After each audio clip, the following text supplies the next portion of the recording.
Olá para você, seja bem-vindo ao Conexão Rural GM Pasto de hoje. O programa vai trazer informações sobre a agricultura conservacionista. Você sabe o que é a agricultura conservacionista? Pois bem, esse é o tema que a gente vai abordar hoje com o professor lá no estado do Paraná, né, Thay? Isso, o Paulo César da Conceição, vai estar aqui com a gente para falar sobre o assunto e ainda trazer informações de como você pode adotar medidas, para manter aí o potencial produtivo do solo, adotando algumas estratégias, com o uso até de plantas de cobertura. E ainda, olha a importância, Éder, sobre as sementes que você escolhe aí para sua propriedade. Saiba como pode impactar na sua produtividade. Com certeza. Bom, essa informação é muito importante para você que produz grãos. Cuidado aí com as sementes piratas, aquelas que levam doenças para sua propriedade. E esse é o tema que a gente também vai trazer para você, porque quando a gente fala em solo, fala em escolha de semente, é claro que é um contexto sobre como você ter aumento de produtividade, não estar investindo muito nesse controle, que é muito importante, porque isso impacta no seu bolso. E a gente aproveita, inclusive, para deixar à sua disposição os nossos telefones, onde você pode conversar com a equipe da GM Pasto. Isso mesmo, aqui na tela o 67-3389-6700, telefone que também é o WhatsApp, além do QR Code que você pode apontar a câmera aqui do celular para ser direcionado para a nossa força de vendas através do aplicativo aí, WhatsApp. Quer ligar para a gente? Liga aí pelo 67 também, 998929861. Envie sua sugestão, a gente está aqui para te ouvir e compartilhar também, informações e experiências. Com certeza. Bom, vamos lá então, pega o telefone e liga para a GM Pasto. E a gente já começa o programa trazendo para você informações de um cliente da GM Pasto aqui no Mato Grosso do Sul. Ele está em Douradina, é o Lúcio da Malha, e ele sabe a importância de escolher sementes de alto padrão e de alta qualidade, sementes de alto valor cultural, como as sementes da GM Pasto, E a gente vai trazer para você essa reportagem porque ele teve resultados positivos na fazenda dele. Veja aí.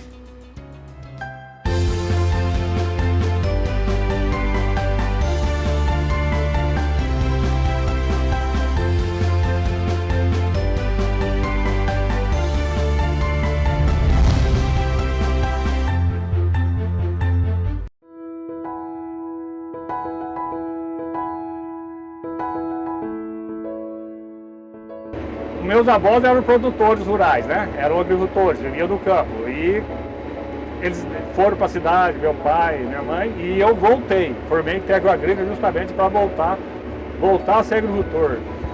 E em 72 eu vim para cá para trabalhar numa produção de semente de soja, onde eu estava iniciando soja aqui no antigo Mato Grosso. É a minha vida,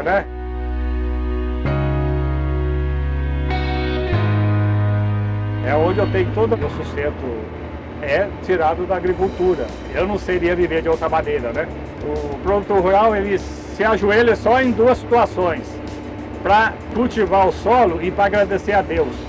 E é gratificante ser agricultor, viver da terra, produzir e principalmente, e o que eu trabalho para isso, é para entregar um solo melhor do que eu recebi para os meus filhos e para a sociedade.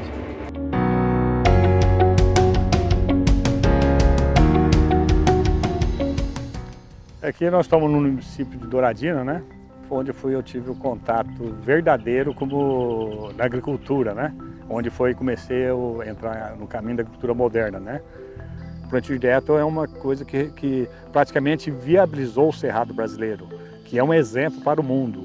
O mundo vem aqui ver o que nós estamos fazendo. O Brasil, essa potência agrícola, graças ao sistema agrícola que nós criamos. Nós fazemos 2 safras.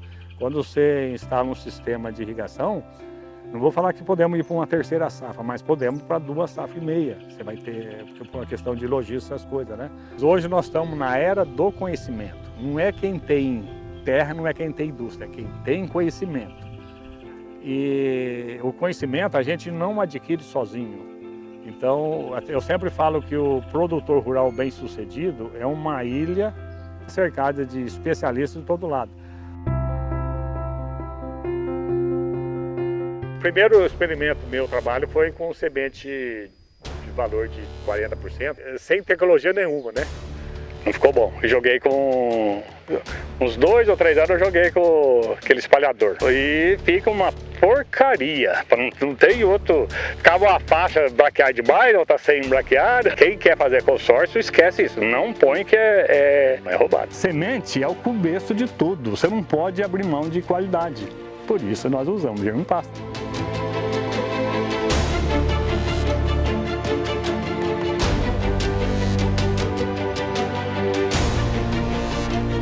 A gente já tem muita incerteza, né? Clima e mercado, que a gente não interfere.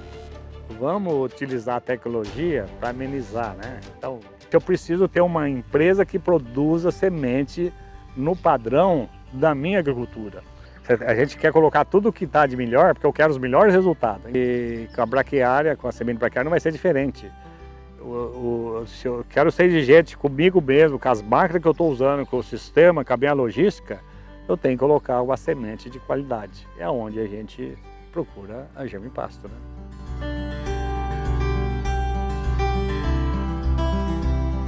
Nós estamos na era do conhecimento. Hoje já tem trator até que trabalha sozinho. Você imagina uma semente, você vai colocar uma semente de segunda, uma semente de... Não tem mais espaço para amadorismo. Quando eu comecei a mexer com braquiária, o VC era 20%, 25%. Não, é impensável você colocar na sua caixa de semente uma semente braquiária com, não vou nem falar 20%, vou falar 50%, 60%. A gente quer um mínimo 80%. A gente fica feliz quando, não, a minha tá boa, ela tá com 85%, 90%. É uma evolução do sistema. Você pega uma semente grafitada industrialmente, vamos chamar assim, né? E aqui a gente pega o grafite da soja e coloca. Quando a semente já vem grafitada industrialmente, todo o grão de semente de soja ou milho está grafitado por igual, como está a braquiária, a dispersão é melhor. Quando você tem uma semente bem homogeneizada, o VC alto, e o grafite, vamos dizer, é o que melhora tudo isso.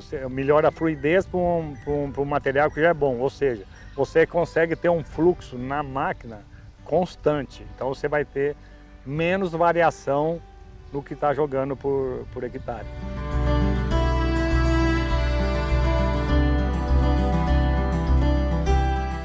A rosizense, ela tem uma... Ela era uma variedade, até já tinha sumido do mercado por questão para pastoreio.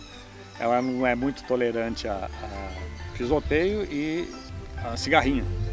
Mas quando você pensa para consórcio, você tem um período muito curto, ou seja, não tem chance para cigarrinha e o pisoteio é insignificante. E ela tem uma vantagem para consórcio, quando você pensa em colocar o animal, que das braquiárias, pelo menos a informação que eu recebi, é a que tem mais proteína da parte verde. Então você tem embora seja um período curto por causa da cigarrinha, porque ela não aguenta pisoteio, então ela não serve para pecuária. Mas quando é o pastejo em cima do milho safrinha, o animal vai ter mais proteína à disposição sobre qualquer outro. E ela tem a vantagem, ela é muito fácil de dessecar, ou seja, o manejo com o handap é bem mais fácil.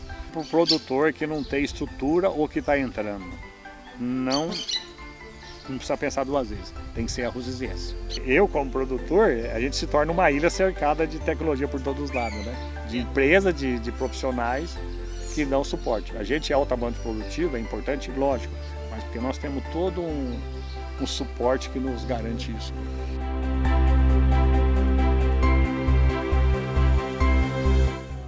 Muito bem, você viu aí, né, o produtor Lúcio da Malha, grande produtor, cliente nosso, parceiro aqui da Germipasto, trazendo seu depoimento aí sobre muita produtividade com boas qualidades de semente, né, e tecnologia. E a gente recebe já aqui no estúdio, né, o Paulo César Conceição, ele é professor da UTF, que é a Universidade Tecnológica Federal do Paraná. Seja muito bem-vindo, viu, Paulo? Obrigado, é um prazer poder estar aqui com vocês. Legal, a gente tem aqui no programa sempre abordado temas importantíssimos, professor, sobre a evolução das tecnologias que estão impactando ou que impactam na agricultura e também na pecuária brasileira, né? O Brasil tornou-se o grande player mundial de produção de alimentos, né? O grande celeiro do mundo, justamente por conta disso, né? Por conta das pesquisas e dessas novidades, né, Thay? Isso mesmo, né? Inclusive o produtor, né, o Lúcio da Malha, comentou nessa reportagem que ele tem um cuidado, né, de deixar o solo melhor do que ele pegou. Ou seja, essa é uma visão que o produtor hoje em dia tem que adotar dessa nova agricultura. A gente pode chamar assim de uma agricultura mais conservacionista? É isso, Paulo? O que seria esse sistema de agricultura? Muito bem. Hoje, cada vez mais, infelizmente, o produtor está preocupado com a questão de como ele maneja esse recurso produtivo que é o solo. E dentro disso, nós falamos muito da agricultura conservacionista, que é a lógica de nós trabalharmos o solo, como foi colocado pelo produtor, e deixarmos ele no mínimo igual àquilo que nós tínhamos quando iniciamos um processo produtivo, mas preferencialmente melhor do que nós tínhamos anteriormente. E para isso é necessário, de fato, uma série de tecnologias que hoje estão disponíveis e cada vez mais elas se avolumam em termos de pesquisa, como foi colocado, e principalmente a adoção dessas tecnologias. Porque não adianta uma tecnologia ser gerada pelas entidades de pesquisa, pelas universidades e ficar engavetada. Ela tem que, de fato, modificar o cenário produtivo. Um panorama que a gente poderia entender um pouquinho mais sobre as estratégias que têm sido adotadas, né, para manter o potencial produtivo do solo, né? O que tem sido feito em pesquisas e também em ações para que esse potencial do solo brasileiro ele continue efetivamente produzindo? O Brasil tem se tornado, nos últimos anos, referência em termos mundiais de tecnologias de manejo do solo. Principalmente por conta de que nós conseguimos produzir em regiões que na década de 50 e 60 eram consideradas impossíveis de serem produzidas, especialmente como foi o Centro-Oeste, com a sua expansão nos anos 80, está sendo no momento atual a expansão do grande conjunto que é composto Maranhão, Tocantins, Piauí e Bahia, chamada Mato Piba, que é o nosso grande centro de avanço atualmente, em que a adoção da tecnologia, a capacidade do produtor de buscar novas formas de produzir adequadamente, tem feito com que seja possível produzir. Mas o que se percebe é que nós temos potencialidades, tá? Exportamos tecnologia, o Brasil, como eu disse, é referência em agricultura conservacionista, somos, o Paraná especialmente, onde nós falamos, é considerado o berço do plantio direto, que iniciou já há 50 anos, e essa tecnologia ela tem, de certa forma, dominado o sistema produtivo, especialmente de grãos, em termos de Brasil. Bacana. E aí nessas estratégias, né, a gente tem visto então cada vez mais a adoção do uso de plantas de cobertura. Queria que você explicasse para a gente como que elas são inseridas, né, os cuidados, né, que precisa ter. Veja que esse é um setor bastante interessante. Eu sou um apaixonado pela agricultura como um todo, pelo sistema plantio direto, por conta de que nós entendemos, e quando eu digo nós, não sou eu enquanto professor, enquanto pesquisador aqui no Campus dos Vizinhos, mas nós, a ciência do solo brasileiro, entende que a agricultura tropical não combina com o preparo do solo. Nós temos que minimizar o preparo do solo e manter esse solo o máximo possível coberto. Daí surge, inclusive, o termo que você utilizou, as chamadas plantas de cobertura, porque até os anos 80 se falava muito de adubo verde, dentro de uma ótica quimicista, de uma espécie que fixava nitrogênio, que reciclava fósforo e potássio. Portanto, as plantas utilizadas tinham foco em ser fonte de nutrientes, seja pela reciclagem, seja pela fixação. Com o advento do plantio direto, especialmente na lógica de mantermos o solo coberto, nós passamos a usar mais fortemente essa nova abordagem, plantas de cobertura. Por quê? Porque nós devemos manter o solo coberto. Mas por que devemos manter o solo coberto? Porque nós estamos, na maior parte do Brasil, nós estamos sob condições de chuvas extremas, chuvas torrenciais, chuvas que a gente diz que são altamente erosivas, ou seja, o impacto da gota da chuva sobre o solo desnudo, o solo nu, gera desagregação, liberação, erosão e perda do potencial produtivo. Bom, se nós colocamos um colchão sobre esse solo, ou seja, uma cobertura de palhada, e esse material mantém uma interface que evita que a gota toque o solo, nós evitamos o principal processo, que é a desagregação. Bom, professor, a gente, claro, que está num setor, né, que é responsável por boa parte do PIB brasileiro, né, da produção agropecuária e que alimenta boa parte do mundo aí. Tem umas contas aí que o Brasil tem uma participação muito grande nessa produção de alimentos mundial. Bom, então a gente é contrário a ideologias que são contrárias ao agronegócio, mas a gente também fica preocupado com aquilo que está sendo feito, né? Nós somos conservacionistas também e a gente sabe que vivemos num mundo capitalista, onde cada vez mais há aquela pressão por produção e ganhos financeiros. Há também uma preocupação com o número crescente de habitantes do planeta, que a gente tem que aumentar a produtividade para alimentar essa população. Mas por que eu estou tocando nesse assunto? Para saber se ainda há muita resistência, né, por parte do produtor, que tem que ter acesso a essas tecnologias, né? Se tem muita resistência desses desafios de implantação desse modelo de agricultura no Brasil, a agricultura conservacionista. Eu não diria que há resistência, sob o ponto de vista de que a resistência ela traz a lógica de que ele é contra fazer, mas há uma dificuldade de adoção, que é um pouquinho diferente, pelo menos na minha compreensão, pelo fato de que essa dificuldade de adoção surge pela compreensão de que não é importante. Então o produtor não utiliza porque acha que não é interessante, não vai agregar valor, não vai modificar e, portanto, não é economicamente responsivo. Os dados da pesquisa mostram justamente o contrário. O grande avanço que nós tivemos no agronegócio, que você citou, vem especialmente do aumento de área, claro, mas do aumento de produtividade. E como que se conseguiu esse aumento de produtividade? Conhecendo de fato o solo, sabendo como adubá-lo adequadamente, trabalhando com genéticas aprimoradas, tivemos avanços, vamos pegar a commodity, a soja, nós tivemos avanços no melhoramento de plantas, mas principalmente entendendo como manejar e conservar o solo. Por quê? Porque a partir do momento em que o agricultor entende que um solo que se mantém coberto, ele reduz, por exemplo, além do processo erosivo que citamos antes, reduz a questão da oscilação térmica, ou seja, os extremos de temperatura ao longo do dia. Por quê? Porque a palha funciona como um dissipador do calor que chega da temperatura. E isso diminui a evapotranspiração. Então, esse produtor tem que entender que lá no final, um solo sob manejo conservacionista pode resultar em ganho de produtividade. Isso é demonstrado cabalmente pela pesquisa. Há ganhos de produtividade, há retorno econômico e, consequentemente, o produtor vai ter mais dinheiro no bolso. Bom, tá bem, a gente vai dando sequência aqui, nós queremos até convidar o professor Paulo para acompanhar com a gente agora informações de clientes da Germipasto que já são referência em todo o Brasil, justamente por conta da adoção dessas tecnologias que fazem sim a diferença produtiva e também na conservação. Lá no Pará, por exemplo, você vai conhecer agora a história de um produtor rural que é cliente da Germipasto, que é o Robert Davis. Ele encontrou aqui na empresa a solução que ele precisava para ter qualidade e também agilidade na distribuição de sementes forrageiras. E quando nós falamos nisso, falamos em tecnologia da VDTech, justamente uma máquina que ela é versátil, ela é econômica e também ela traz para você o quê? A conservação, porque ela vai reduzir custos operacionais. Veja aí.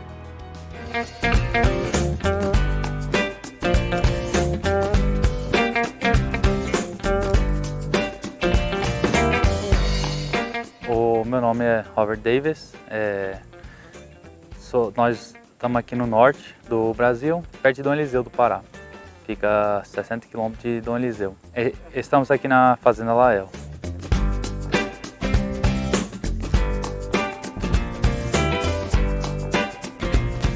Eu cresci aqui na fazenda, nasci aqui na fazenda, fui criado aqui. Meu pai trabalhava com agropecuária, com gado. Até chegou um certo ponto, a renda estava apertada e pegamos e arrendamos para eucalipto. Depois que arrendamos, eu terminei meus estudos aqui, aí fui para os Estados Unidos estudar. Eu fiz engenharia mecânica, do teórico ajudou muito também, então, de como planejar, como escalonar a sequência do trabalho, como é que vai ser, né? Então voltei para cá junto com o meu irmão, nós abrimos essas áreas que foi licenciado para abrir e começamos então no campo, na soja, em 2016. O problema da soja é que se você continuar soja todo ano, aí as doenças vão criando resistência, né? Então essa área aqui, o ano que vem eu quero plantar milho para cortar, mudar para outro cultivo, né? Trabalhando com a agricultura, se puder fazer esse consórcio entre agropecuária e vários cultivos de soja ou milho, se você não está travado só nenhum, tipo só agropecuária, muitas vezes a renda não tem como se investir muito na terra, então você não coloca de volta sempre o que você está tirando. E é uma vantagem de você fazer alternação de cultivo, é que uma área que está degradada, eu planto a soja, eu já melhoro o solo, né? Então quando eu faço uma pastagem, faço um gado ali, o pasto já está bem melhor, vai durar mais tempo, vai segurar mais gado dentro, né?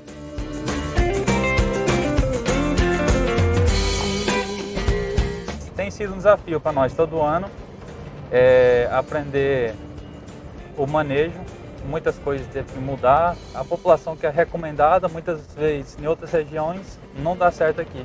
Uma que muita chuva e muito sol. O que acontece? As plantas vegetam muito, então tem que diminuir a população. E tudo tem a ver também com a fertilidade do solo, né? Uma das maiores problemas que nós tínhamos era acamamento do cultivar da soja. Outro foi aprendendo e vendo quando é que eu posso jogar a braquiária rosiziense e ela não me atrapalha na colheita. Antecipado quanto tempo? Qual é o tipo de produto que eu posso usar para dessecar que não vai matar ela, mas vai dar uma travadinha nela. Então, agora eu já sei que eu posso jogar a semente da rosiziense 30 dias antes de eu dessecar a soja, que ela não vai me atrapalhar. Já milheto não, 2 semanas no máximo. A ferrugem não era um problema para nós, mas está começando a chegar aqui na região. Então, cada ano tem seus desafios, que agora eu não sei o que vai ser o desafio do ano que vem. É quando chega, que aparece, tipo esse ano, uma das ervas daninhas foi a buva que começou a aparecer nos campos. Então, cada ano é esses desafios e procurando os meios de combatê-lo.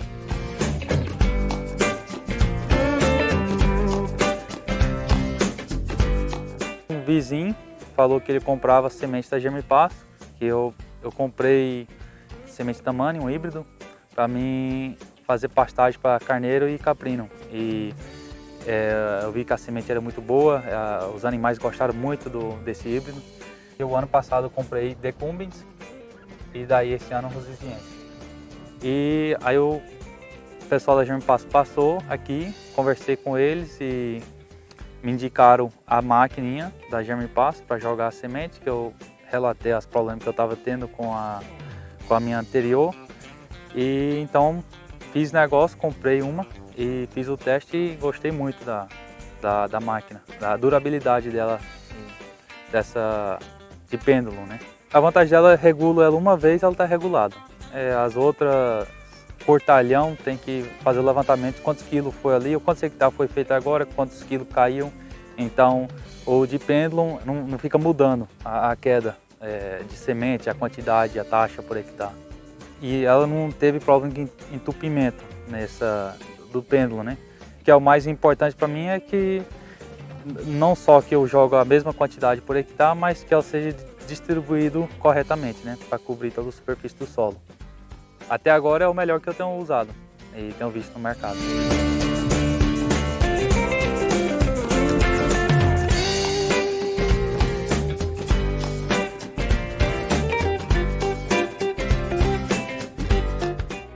Olha, e depois do intervalo a gente segue aqui o bate-papo para trazer informações para você sobre estratégias para manter o potencial produtivo do solo. Como? É daqui a pouquinho, né, Éder? Com certeza. Olha, o professor Paulo César Conceição continua conosco aqui. Depois do intervalo, que é muito rapidinho, a gente volta para continuar esse bate-papo, tá certo? Fica ligado com a gente.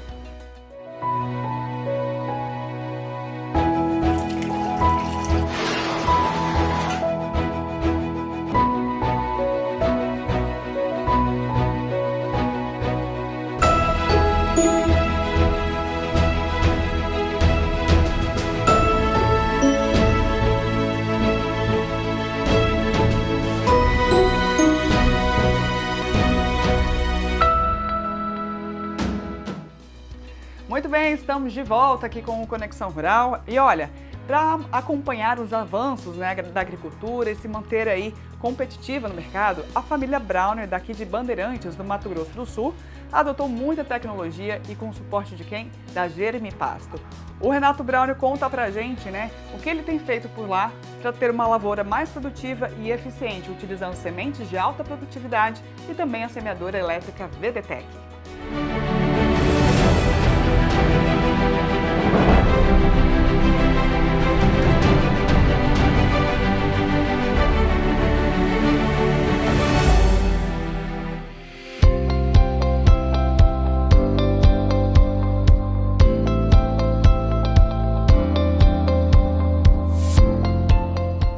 Nós estamos aqui na propriedade do Renato Brauner, um dos filhos do seu Carlos Brauner, agricultor que há muito tempo na lida. Renato praticamente nasceu na lavoura, né, Renato? Exatamente. O meu pai, desde pequeno, ele veio ensinando nós para continuar a gerência das fazendas. E o cuidado da lavoura é o dia a dia, é todo dia tá indo, tá olhando, monitorando. O monitoramento é tudo numa lavoura hoje.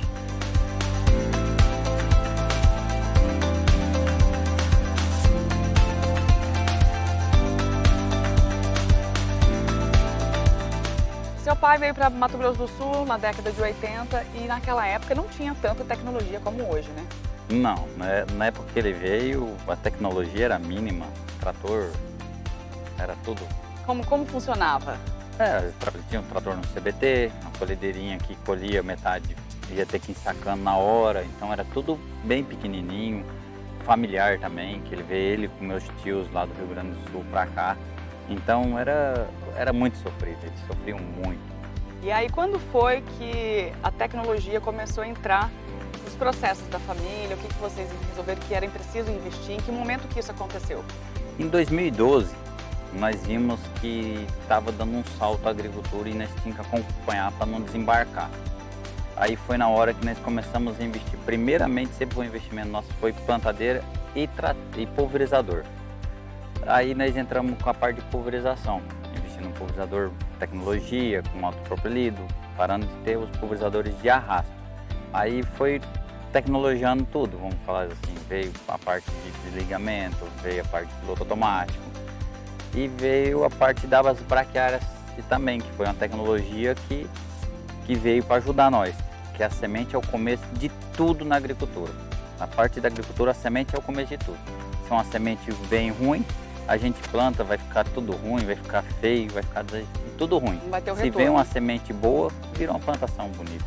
E aí então de 2012 para cá essa realidade começou a mudar, vocês investiram mais em tecnologia e aí, gente, eles conheceram, se encontraram um amor à primeira vista, VDTEC, primeira semeadora elétrica para distribuição de pequenos volumes e vocês adotaram essa tecnologia aqui na propriedade. Como foi o antes e o depois com o uso da VDTEC aqui? Então, a VDTEC hoje aqui, nós vimos aqui, ela em cima de um pulverizador em controle de bichos, né? Para caramujo. E ela não fica só ali, eu tiro dali, coloco num trator, eu jogo, esparramo uma semente, planto uma braquiária. Ah não, preciso plantar um exemplo. Eu coloco na frente do trator, jogo a semente de braquiária, juntamente com o milho, e vem a plantadeira plantando milho na outra operação, usando esse mesmo aparelho. Olha. Eu tiro ele e coloco lá. Ah, eu vou plantar um milheto, a mesma coisa, tiro, coloco no trator na frente do trator, planto a braquiária juntamente com o milheto, fazendo uma operação só, como se fosse dois serviços.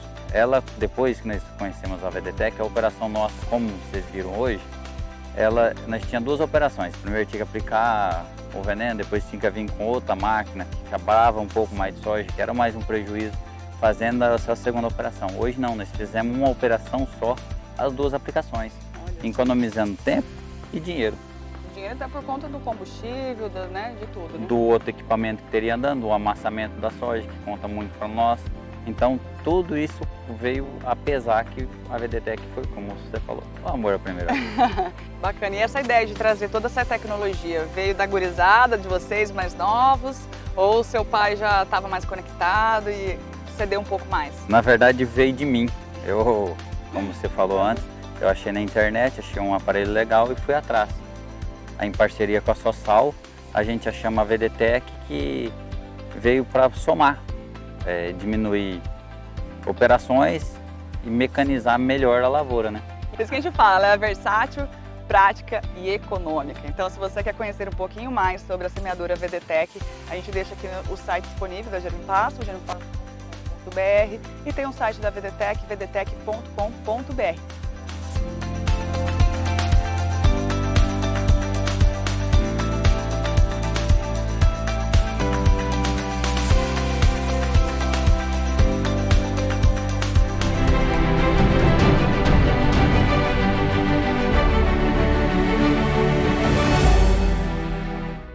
Olha, o Renato então trouxe informações aí pra gente, e bacana o que ele disse, né? Ele falou que a semente é o começo de tudo, então isso serve para a pecuária e principalmente na agricultura. Com certeza, a semente sim é o começo de tudo, mas o solo é muito importante porque é ele que produz a semente. E essa é a tônica da nossa conversa de hoje, sobre a conservação do solo para a produção de grãos, né? Produção de alimentos. A gente vai voltar aqui com o nosso entrevistado, o professor Paulo César Conceição, da Universidade Tecnológica Federal do Paraná, né, que está batendo um papo conosco, falando justamente sobre agricultura moderna e agricultura conservacionista, tá? E quando a gente entra nesse assunto, a gente fala, né, dessa questão da semente, que começa também já por aí, né, Paulo? A importância do produtor ter essa consciência na hora de adquirir a sua semente, porque quando ele vai comprar o grão, né, da soja, ele... Do milho, vai lá, busca o melhor, né? Qualidade. E da forrageira, será que é igual? Vamos saber. É importante ter esse cuidado, não é mesmo, Paulo? Com certeza. Uma área, seja de grão, seja de pastagem, seja qual for a cultura, que é bem iniciada, é uma área que é bem conduzida. Se nós começamos com o pé esquerdo, fica difícil nós andarmos para frente. E no caso especial, quando a gente fala de plantas de cobertura, tudo começa exatamente na qualidade de semente.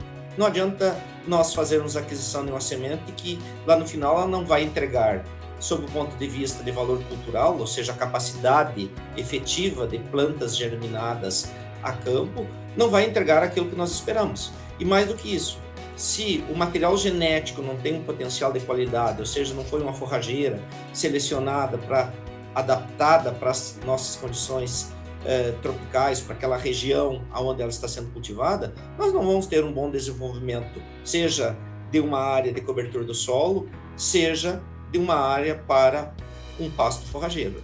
Um dos grandes problemas que nós encontramos hoje na agricultura brasileira, né, no solo brasileiro, é a presença de nematóides, né, que traz prejuízo econômico para a produção de grãos e também, claro, que de forragem, né? Só que tem solução, né, professor? Nós temos uma grande aliada que é a crotalária, é isso? Quando nós falamos de nematóide, ele se tornou uma das grandes dores de cabeça do produtor rural, especialmente na região centro-oeste, onde ele se difundiu de uma maneira bastante extrema.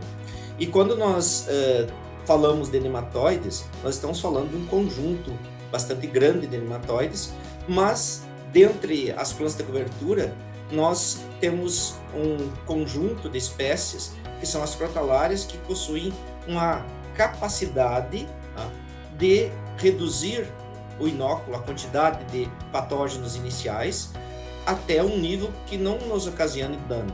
Mas para isso a gente realmente precisa conhecer qual é o tipo de nematóide, a família que está lá, se é uma Meloidogene ou se é um outro nematóide, e conhecer também qual as espécies que nós podemos utilizar. Mas, de maneira geral, as crotalárias são o carro-chefe dentro desse processo de controle. E como que a gente pode orientar o produtor, professor, em relação à escolha, né, dessas sementes? Quando a gente fala de sementes forrageiras, a gente sabe que a gente tem um problema no mercado, que são as sementes piratas, né? Ainda é um número considerado alto, acho que 30%, né? Sem controle, né? O risco de levar, inclusive, nematóide. Nematóides. Né? E quando a gente fala também de sementes aí de crotalárias, o que o produtor tem que se atentar na hora de chegar lá no balcão e fechar o seu negócio com mais segurança? A primeira das questões é que quando nós trabalhamos com semente certificada, semente fiscalizada, nós temos a garantia de uma produção de qualidade. As empresas produtoras, a Germipasto é uma empresa que tem toda essa categoria dentro da produção, ela é fiscalizada pelo MAPA, pelo Ministério da Agricultura, Pecuária e Abastecimento, dentro de toda uma legislação existente. E entre as questões obrigatórias está lá o poder germinativo dessa semente. Cada espécie possui um PG, que a gente chama o poder germinativo, determinado por legislação. Para algumas é 60%, para outras 70%, para outras é 80%. Mas o ideal é que nós possamos levar para casa, o ideal mesmo seria nós levarmos 100% de poder germinativo. É claro que na natureza, devido a alguns processos, é um pouquinho mais difícil, mas nós podemos trabalhar com uma semente com poder germinativo acima de 90% a partir de tecnologias adequadas de classificação da semente, de separação, que vai fazer com que essa semente tenha um valor agregado maior. Porque se eu levo uma semente cuja garantia é de que de cada 10, 6 grãos vão nascer, e levo outra que a garantia é de que 9 irão nascer, eu tenho no mesmo conjunto 50% de sementes viáveis a mais. Isso é fundamental dentro do processo de produção. Quando a Thay falou sobre essa questão das sementes piratas, são essas sementes do mercado que não tem certificação para quem está comprando, ela pode ser atrativa sim. Na questão de preço, né? Muito atrativa. Mas quais os riscos que você corre quando você vai atrás somente desse quesito? Né? Tem que buscar, claro que outras né, garantias para que você tenha uma boa formação de pastagem. Com certeza. Bom, e aproveitando, né, a gente seguindo o bate-papo aqui com o Paulo, eu queria que você explicasse para a gente um pouquinho, na prática, né, quais são os processos para a implantação dessas plantas de cobertura, em que momento que o produtor deve aplicar isso, né? E quais são as opções que se tem aí? Veja que nós vivemos um momento bastante interessante em termos da agricultura brasileira. A adoção de plantas de cobertura, ela foi muito grande nos anos 80, quando nós precisávamos dos tal dos adubo verde, ou seja, nós tínhamos mais dificuldade com relação à reposição de nutrientes. Depois foi meio que deixado de lado. Nós passamos a ter uma visão muito mais no retorno econômico das commodities e fomos deixando aquilo que teoricamente não dava dinheiro. Por que eu digo teoricamente? Porque os benefícios adicionais ao solo permitem que as culturas comerciais, no caso de plantas de cobertura, aquelas que vêm posteriormente a elas, dentro de um ciclo, produzam mais, tenham mais sanidade, que é o caso de nematóides que nós falamos. Nós temos hoje trabalhos fantásticos com relação ao potencial de plantas de cobertura também como auxiliares dentro da agricultura conservacionista, da agricultura regenerativa, com a terminologia nova que surge aí, com relação a doenças de solo dos mais diversos tipos. Mas o que ocorre? Nós temos que ter alguns cuidados. Nós temos que começar, como comentamos, com semente de qualidade. Nós temos que saber a época adequada de semeadura de cada cultura, tá? Porque nós temos materiais centro-oeste, materiais tropicais que são de clima quente, mas nós aqui no Paraná já temos essa mistura entre os materiais de clima temperado, mais típicos para o sul, aveia, ervilhaca e outros materiais, e materiais de clima quente. Então, é necessário se preocupar com época de semeadura, época de manejo e principalmente com relação a qual o potencial de ciclagem de nutrientes, qual o potencial que nós temos dessas espécies em gerar mais benefícios agregados para a lavoura. E quando nós falamos de forrageira, esses cuidados eles são ainda redobrados, porque a cultura anual eu posso colocar uma cultura com um ciclo de 3 meses e retiro ela depois. Cometi algum equívoco, resolvo ela na sequência. Quando nós falamos de forrageiras perenes, que é o caso das braquiárias, um equívoco que nós fazemos tanto na seleção de qual o material adaptado para a nossa região, quanto com relação à forma de implementação dela, pode perdurar por vários anos. E aí o retorno econômico esperado acaba não sendo aquele que nós imaginávamos. Bacana, Legal. Todo cuidado é pouco, né? Tem muitas preocupações aí por parte dos pesquisadores, né, professores, sobre essa questão da estrutura do solo no Brasil. A gente tem aí alguns exemplos. Os Estados Unidos passa hoje por um problema de reestruturar o solo dele, a necessidade que lá tem pelo uso intensivo do solo. O Brasil, no mês agora de janeiro de 2024, né, fez a maior exportação de insumos, né, de adubos para o solo. Claro, tem a questão aí também mundial de guerra da Ucrânia com a Rússia, isso de modo para garantir, né, o fornecimento de adubo, mas é claro que também isso mostra que o produtor rural brasileiro, ao invés de conservar mais o solo com técnicas conservacionistas, está apostando e investindo em adubação química, né? Talvez depois o professor poderia até falar sobre isso para a gente, o que é mais viável, né? Conservar o solo, fazer um trabalho de conservação do solo com técnicas conservacionistas ou investir em adubação química, né? O que é mais viável economicamente? Vamos deixar essa pergunta para ele. Bom, é uma pergunta bastante interessante. A gente tenta, de certa forma, compartimentalizar as situações. E o solo, ele é um sistema complexo, tá? É um sistema dinâmico. E nós temos que entender que, quando nós falamos de química do solo, ou seja, de fertilidade, a ausência de um determinado nutriente impacta na biologia no solo, impacta em como a planta se desenvolve, consequentemente, como que ela coloca sistema radicular, estrutura esse solo. Então, é um conjunto. Mas quando nós falamos da parte de fertilidade, o produtor, de maneira geral, tem se preocupado com a cultura comercial. Nós temos as tabelas de recomendação, quanto que precisa repor de nutriente para cada quilo de soja, para cada quilo de milho exportado.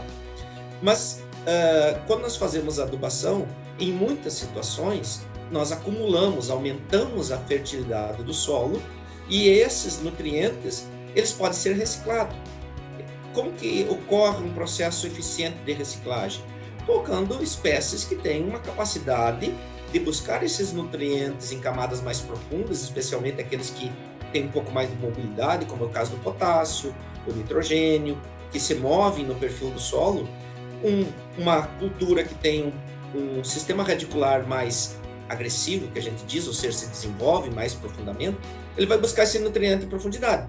Mas tem uma outra questão que é muito negligenciada na agricultura brasileira, nós falamos antes da crotalária, que é a questão da fixação biológica de nitrogênio. Para isso, a natureza, ao longo da evolução, se valeu de uma combinação com as chamadas bactérias fixadoras de nitrogênio. Nós podemos, por exemplo, especialmente para a cultura do milho, nós podemos trabalhar com uma crotalária que, vamos pegar alguns números bastante rápidos, números gerais. Uma crotalária spectabilis, tá? Ela pode fixar aí em torno de 80 a 100 quilos de nitrogênio durante o seu ciclo. Isso corresponde em torno de 200 quilos de ureia, que é a forma mineral mais utilizada para nitrogênio.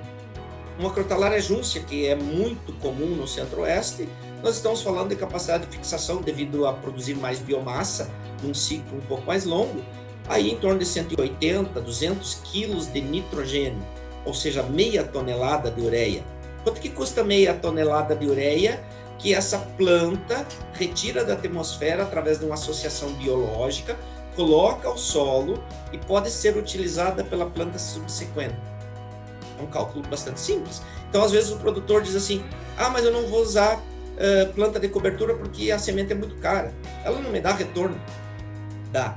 E eu uso sempre o exemplo das leguminosas, que é o caso das crotalárias, porque é mais fácil de calcular. Mas as outras também dão retornos econômicos por diferentes meios, um pouquinho mais difícil de calcular, mas que também tem dados aí da pesquisa que mostram essa quantificação. Mas, às vezes, a semente nos custa R$200 por hectare. E a capacidade que ela tem de retorno na próxima cultura pode nos resultar em R$1.000, R$2.000 de produtividade a mais, e isso não é contabilizado pela maior parte dos produtores. Olha, a gente já vai para um rápido intervalo, mas daqui a pouco tem mais bate-papo com o nosso convidado aqui, não é mesmo, Éder? Com certeza. Olha, fica aí, fica grudado na televisão. Nós voltamos já para continuar a conversa com o professor Paulo César Conceição, que está dando uma aula para a gente sobre agricultura conservacionista. É isso aí, a gente já volta.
Legal, de volta com o Conexão Rural GM Pasto de hoje, né? A gente está batendo um papo bastante interessante com o professor Paulo César da Conceição, né? Ele que está lá no estado do Paraná. Paraná que dá uma grande lição para todo o Brasil na produção agropecuária, mas também em estudos, né? Em tecnologia, que claro que impacta diretamente na produtividade.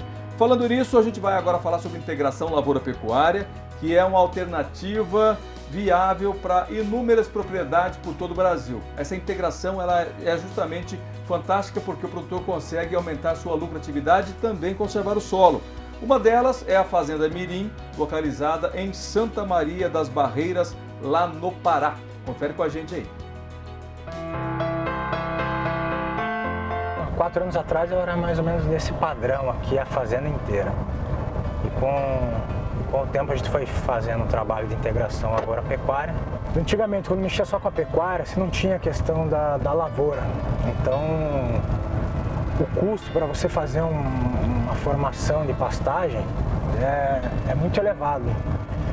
Então, eu acredito que com a integração você consegue reduzir bastante esse custo e consegue aumentar a sua produtividade dentro da área também.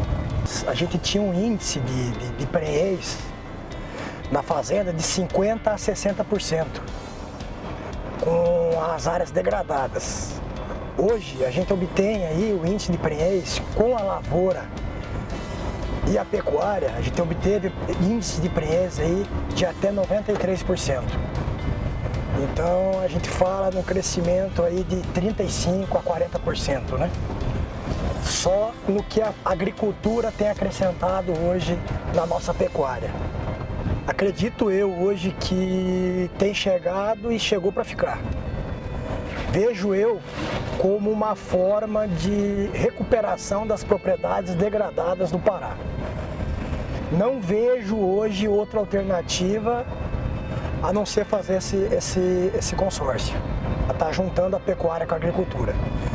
Também acredito que se o pecuarista não se adequar a essa realidade, a probabilidade de perca de fazendas aí, de ter que vender as propriedades, serão muito grandes. Até porque há 4 anos atrás as nossas contas não vinham fechando mais. Então o que acontece? A gente teve que descobrir uma forma de produzir carne da forma mais barata. E a forma mais barata que eu vejo hoje de você fazer uma reforma de pasto é você plantando uma outra cultura junto, para você poder tirar a tua despesa em cima dessa cultura, né? A gente procurava um parceiro para mexer com a cultura de semente de pastagem, né? Estava tendo uma certa dificuldade no mercado em relação aos produtos. E em uma conversa com o Dr. Armindo Kichel, ele nos frisou na época, eu lembro muito bem até as palavras que ele usou, que a Germipasto era a melhor semente do Brasil de pastagem. Eu lembro muito bem até num jantar que a gente estava. E ele nos indicou para ir lá conhecer a estrutura pessoalmente. E ele intermediou, fez essa ponte entre a gente e os proprietários da Germipasto. E posteriormente a isso a gente marcou uma visita na sede da Germipasto. E a gente acabou visitando a Germipasto, gostando muito da estrutura da empresa, do trabalho que é feito lá, o trabalho de uma forma muito séria, dos sócios. A gente teve uma conversa muito produtiva lá e após isso a gente iniciou essa parceria aí e tivemos resultados muito positivos, ficamos muito satisfeitos com o trabalho que foi realizado, com a qualidade do produto. Foi uma coisa até diferente do que a gente vinha trabalhando, né? Questão de pureza do produto, questão de produtividade mesmo da pastagem. E então a gente vem colhendo frutos agora desse trabalho que se iniciou há 2 anos atrás e a gente espera que seja uma parceria que dure por muito tempo ainda.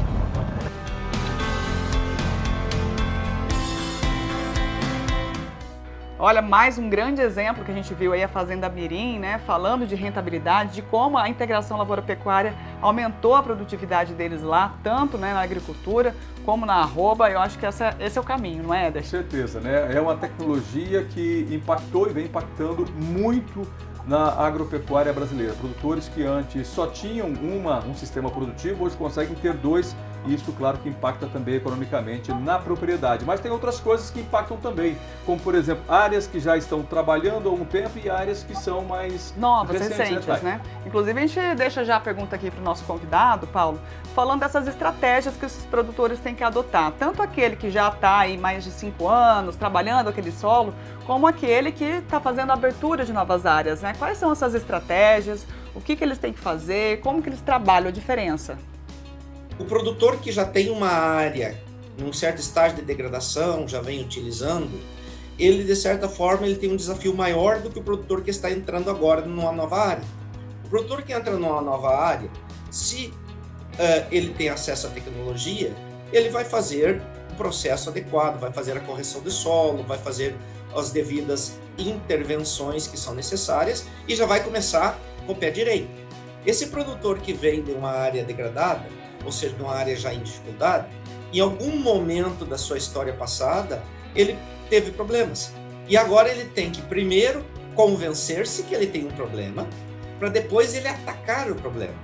E sabe que a gente tem uma certa dificuldade de admitir quando nós temos problemas. Então, entender que precisa ser modificado o seu sistema produtivo, ser, às vezes, retirado uma pastagem, estabelecida uma pastagem nova, mais produtiva, utilizando sementes de qualidade, colocando a adubação necessária, fazendo as intervenções necessárias, eu considero que é mais desafiador para o produtor do que, de fato, aquele que está chegando numa nova área.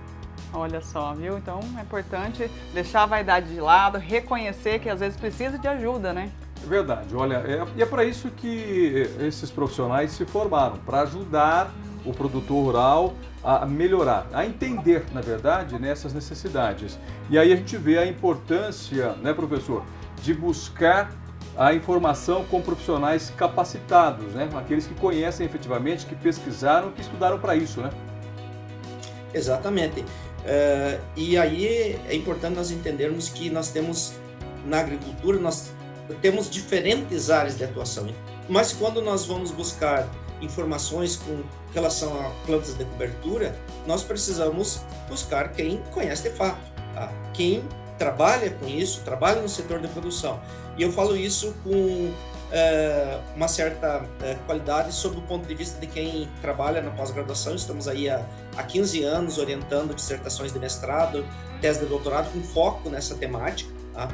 Tanto que temos estudantes que estão atuando atualmente na parte de consultoria e comercialização planos de cobertura em parceria, inclusive com a própria GM Pasto, mostrando justamente essa potencialidade. Tá? Nós temos que buscar profissionais nas suas respectivas áreas, empresas que de fato tenham idoneidade, que tenham conhecimento técnico e que possam, sim, dar o suporte necessário para que seja implementado a melhor tecnologia em nível de propriedade. Olha, professor, muito obrigada por essa aula hoje aqui.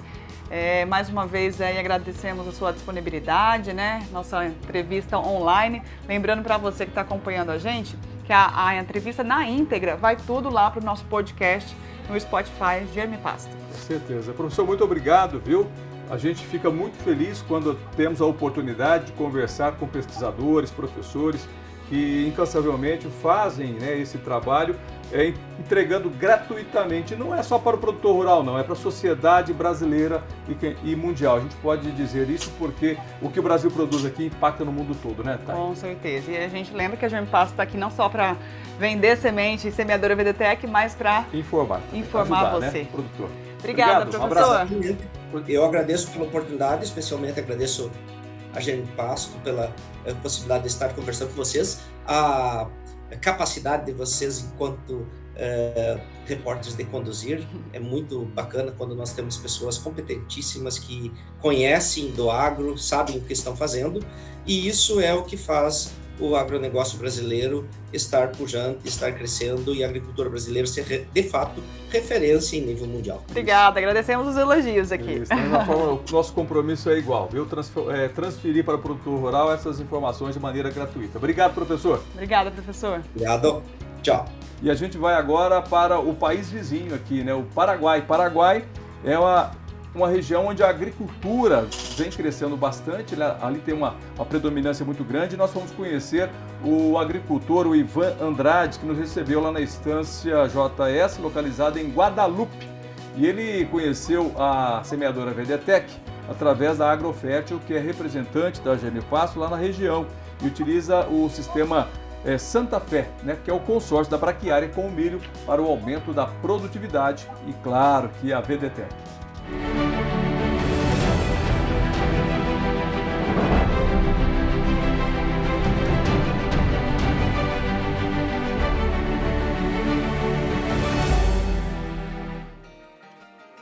Olá, sou Ivan Andrade, sou produtor agrícola na região de Guadalupe, aqui no Paraguai, e implantamos o sistema consórcio milho braquiário, sistema Santa Fé, e estamos utilizando as maquininhas da VDTEC, semeadoras VDTEC.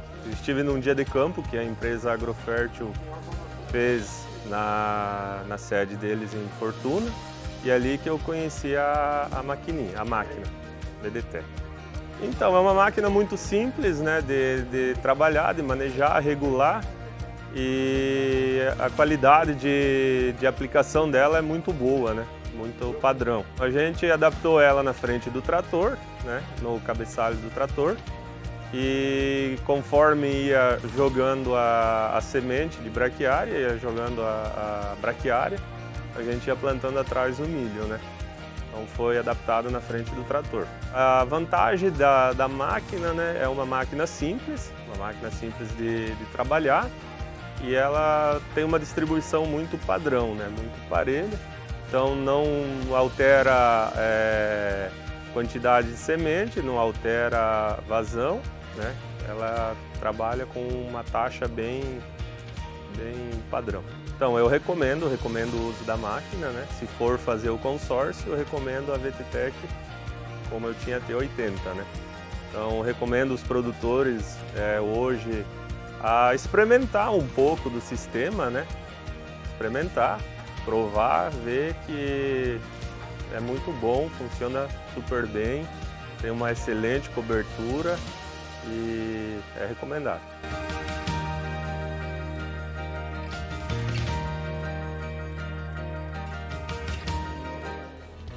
Legal, tá aí a GM Pasto marcando também presença no Paraguai, né, Thay? Viu?